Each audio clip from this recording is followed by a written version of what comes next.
இஸ்ரவேல் மக்கள் மற்றும் பெலிஸ்தியர்கள் போருக்கு தயாராக நின்றார்கள்.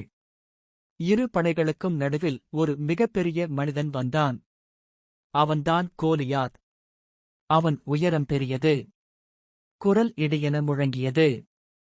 உங்களிலிருந்து யாராவது வந்து என்னுடன் சண்டையிடட்டும் என்று சவால் விட்டான். ஆனால் எல்லா வீரர்களும் பயந்தார்கள். 40 நாட்கள் யாரும் அவனுக்கு எதிராக செல்லவில்லை. அந்த நேரத்தில் ஒரு இளம் பையன் இருந்தான், டேவிட். அவன் ஒரு மேய்ப்பன்.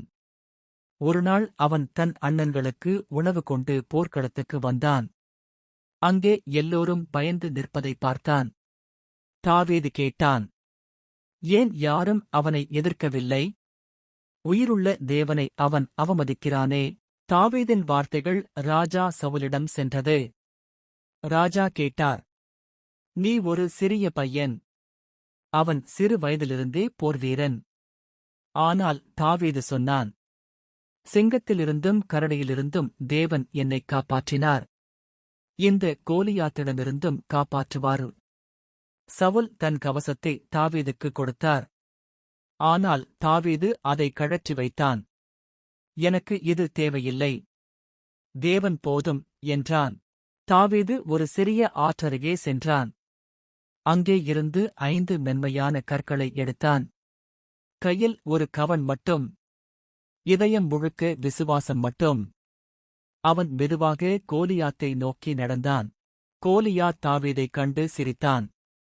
இந்தச் சிறுவனா என்னுடன் சண்டையிட வருகிறான் என்று அவமதித்தான். அப்போது தாவீது சொன்னான், நீ வாளோடும் ஈட்டியோடும் வருகிறாய்.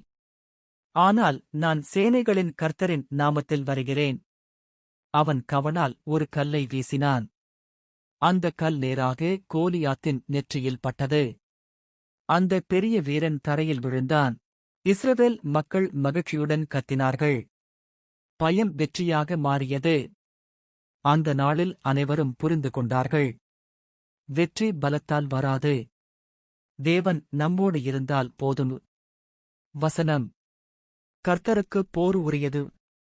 1 சாமுவேல் 17:47. உன்னை சிறியவன் என்று உலகம் நினைக்கலாம். ஆனா தேவன் பெரிய காரியம் செய்வார். இந்த வீடியோ உங்களுக்கு பிடித்திருந்தால் ஆமென் சொல்லிட்டு போங்க.